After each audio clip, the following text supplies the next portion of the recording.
എൻ്റെ ഉമ്മക്ക് പ്രായം കൂടി വരികയാണ്. ഞങ്ങൾ 5 പെണ്ണും ഒരാണുമാണുള്ളത്. എൻ്റെ നാത്തൂനും ആങ്ങൾക്കും ഞങ്ങൾ ആരും അധിക ദിവസം അവിടെ നിൽക്കുന്നത് ഇഷ്ടമല്ല. എന്തെങ്കിലുമൊക്കെ കുറ്റം പറയുകയോ പോര് തുടങ്ങുകയൊക്കെ ചെയ്യും. പിന്നെ ഷുഗർ വരും, അതുപോലെ ഭക്ഷണം കഴിക്കുമ്പോൾ ഷുഗർ വരും, പ്രഷർ വരും എന്നൊക്കെ പറയും. ഉമ്മയും ഞാനും ഭക്ഷണം എടുക്കുമ്പോൾ അവരുടെ മക്കൾ തിന്നു കഴിഞ്ഞതാണെങ്കിലും അവൾ മക്കൾക്ക് വെച്ചതാണ് എന്ന് പറയും. എനിക്കാണെങ്കിലും ഉമ്മയെ നോക്കാൻ അവിടെ നിൽക്കണമെന്നുണ്ട്. പക്ഷേ അവർക്ക് അഥവാ ആങ്ങളക്കും അവരുടെ ഭാര്യയ്ക്കും അത് ഇഷ്ടമല്ല. പെങ്ങന്മാർ ചെന്ന് നിൽക്കുന്ന ഒട്ടും താല്പര്യമില്ല. വല്ലാത്ത സങ്കടത്തിലാണ്. എന്താണ് ചെയ്യുക? ഒരു മകളാണ്. ആ മകൾ ഉമ്മനെ നോക്കാൻ ഉള്ളൊരു സങ്കടത്തിനെ കുറിച്ചാണ് പറയുന്നത്. അതെ അതെ അതെ, ഇത് ഉമ്മനെ കൊണ്ടുപോയാൽ മതി അല്ലേ? ഉമ്മനെ എന്ത് ചെയ്യുക? നമുക്ക് ചിലപ്പോൾ തറവാട്ടിൽ നിന്ന് പോകാനുള്ള ഒരു മാനസിക വിഷമമൊക്കെ ഉണ്ടാവും. എന്നാലും വിരുന്നൊക്കെ ആയിട്ട് എന്ത് ചെയ്യുക, ഒരു 4 ദിവസം എൻ്റെ കൂടെ വന്ന് നിൽക്കി, 5 ദിവസം എൻ്റെ കൂടെ വന്ന് നിൽക്കി എന്നൊക്കെ പറഞ്ഞിട്ട് എന്ത് ചെയ്യാൻ പറ്റും? നല്ല നിലക്ക് വിളിച്ചിട്ട് ഉമ്മക്ക് ഇവിടെ നിന്നൊന്നും കിട്ടാത്ത ഒരു ഭയങ്കരമായ ഒരു സംരക്ഷണവും ഒരു സ്നേഹവും ഒക്കെയാണ് കൊടുത്തിട്ട് അപ്പോൾ ഉമ്മാർക്കൊരു സന്തോഷമായിരിക്കും.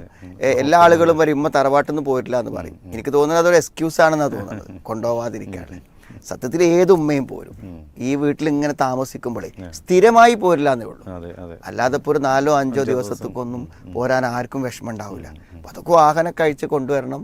അപ്പം നമ്മുടെ ഭർത്താക്കന്മാർക്കും അല്ലെങ്കിൽ ഭാര്യമാർക്കും ഒക്കെ അതൊരു ബുദ്ധിമുട്ടായിരിക്കും എന്ന് വിചാരിച്ച് പലരും കൊണ്ടുപോകാതൊക്കെ. അപ്പോൾ നോക്കാൻ പ്രശ്നമൊന്നുമില്ല. എന്ത് ചെയ്യാണ് ഇവിടെ പിന്നെ ഇവള് നാത്തൂൻ നോക്കുന്നിടത്ത് വന്നിട്ട് എന്ത് ചെയ്യേണ്ട ഒരു പ്രശ്നം ഉണ്ടാക്കുക. എന്നാൽ പിന്നെ വേറൊരു വശമുള്ളത് എന്താ വെച്ചാൽ, സ്വന്തം ഉമ്മാൻ്റെ അടുക്കലേക്ക് ഒരു മകൾക്ക് വരാൻ മരുമകൾ ബുദ്ധിമുട്ടാവുക എന്ന് പറഞ്ഞാൽ അത് നമുക്ക് അംഗീകരിക്കാൻ പറ്റാത്തൊരു കാര്യമാണ്. അത് എത്രമാത്രം വസ്തുത ഉണ്ട് എന്ന് നമ്മൾ പരിശോധിക്കണം. പൊതുവേ എന്തില്ല, മരുമക്കൾ എന്ത് ചെയ്യും, പെങ്ങന്മാരുടെയും അമ്മായിമ്മൻ്റെയൊക്കെ ഒരു അടിച്ചമർത്തലുകൾക്ക് കീഴിലാണ് പൊതുവെ ജീവിക്കാറുള്ളത്. അവർക്ക് അവിടെ വരാനൊരു പ്രശ്നമോ ഒന്നും ഉണ്ടാവില്ല. അവരെ ഭയപ്പെട്ടാണ് ജീവിക്കുക. കാരണം വരുമ്പോൾ എന്തെങ്കിലും പ്രശ്നം ഉണ്ടായിക്കഴിഞ്ഞാൽ അത് എന്ത് ചെയ്യും, ഞങ്ങളുടെ ദാമ്പത്യത്തെ പോലും ബാധിക്കുമെന്ന് വിചാരിച്ചിട്ട് ഒരുവിധം മരുമക്കളൊക്കെ പരമാവധി സഹകരിച്ചാണ് പോവുക. അപൂർവം ചില ആൾക്കാരുണ്ടാവാം, ഇല്ലയെന്ന് നമ്മൾ പറയില്ല. അപ്പം അങ്ങനെ നമ്മൾ പോകുമ്പോൾ എന്ത് ചെയ്യുക, ഇവർ പിന്നെ നമ്മുടെ ഭർത്താവിൻ്റെ പെങ്ങന്മാർ ഇവരൊക്കെ വരുമ്പോൾ അവരെ മാന്യമായി സ്വീകരിക്കണം. കാരണം അതല്ലെങ്കിൽ എന്താ വെച്ചാൽ ഭർത്താവിന് വിഷമാവില്ല. കാരണം എൻ്റെ പെങ്ങൾക്ക് ഇങ്ങോട്ട് വരാൻ പറ്റില്ല എന്ന് പറയുമ്പോൾ അത് ഇവരോടുള്ളൊരു വെറുപ്പായി മാറും. അപ്പോൾ ഭർത്താവുമായുള്ള നല്ലൊരു ബന്ധം സ്ഥാപിച്ചു പോകാൻ ആഗ്രഹിക്കുന്നുണ്ടെങ്കിൽ പെങ്ങന്മാരൊക്കെ നന്നായി സൽക്കരിക്കായിരിക്കും നന്നായിരിക്കുന്നത്. പിന്നെ അങ്ങനത്തെ സ്ഥലങ്ങളൊക്കെ പോകുമ്പോൾ നമ്മളും എന്ത് ചെയ്യുക, അതിൻ്റെതായ ചില പരിഗണനകൾ കൊടുത്തിട്ട് ഒരകലത്തിൽ നിന്ന് നമ്മളെ ഉമ്മാരെയൊക്കെ കണ്ട് വർത്തനൊക്കെ പറഞ്ഞ് കാര്യങ്ങളൊക്കെ ചെയ്ത് പോരുക. ഇനിയിപ്പോൾ അവിടെ ചെല്ലുമ്പോൾ ഭക്ഷണത്തൊക്കെ പ്രശ്നമുണ്ടെങ്കിൽ എന്ത് ചെയ്യുക, ഉമ്മാക്ക് കുറച്ച് ഇറച്ചിമ്പത്തിരൊക്കെ ഉണ്ടാക്കി കൊണ്ടുപോവുക. മനസ്സിലായില്ലേ? അപ്പോൾ വീട്ടുകാർക്കും കൊടുക്കുക. അതിന് നല്ല നല്ല സാധനങ്ങളൊക്കെ വാങ്ങി പോവുക.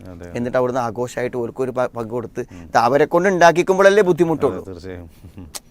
നമ്മൾ പെങ്ങന്മാർ വരുമ്പോഴൊക്കെ എന്ത് ചെയ്യണം, വിഭവങ്ങൾ ഉണ്ടാക്കണമെന്ന് പറഞ്ഞാൽ ചിലപ്പോൾ മരുമക്കൾക്ക് ചിലപ്പോൾ അതത്ര കഴിഞ്ഞോളുന്നില്ല. അപ്പം അങ്ങനത്തെ സമയത്ത് എന്ത് ചെയ്യുക, നമ്മൾ വീട്ടിലേക്ക് പോകുമ്പോൾ എന്ത് ചെയ്യുക, നമുക്ക് കഴിക്കാൻ വേണ്ടി അവർ ഭക്ഷണം തരാഞ്ഞിട്ടല്ല, ഒരു നല്ല ഭക്ഷണം നമ്മളെ വക സ്പോൺസർ ചെയ്തിട്ട് എന്ത് ചെയ്യുക, നമ്മൾ ഫ്രൂട്ട്സ് ഒക്കെ കൊണ്ടുപോകണ പോലെ എന്ത് ചെയ്യുക, കൊണ്ടുപോയിട്ട് അവിടെ നിന്ന് ഒന്നിച്ച് കഴിക്കുക. അതൊക്കെ നമുക്ക് അങ്ങനെ ഡീൽ ചെയ്ത് കൊണ്ടാവുന്നേ ഉള്ളൂ. പക്ഷെ 2 പേരും മനസ്സിലാക്കിയിട്ട് മുന്നോട്ട് പോകണം.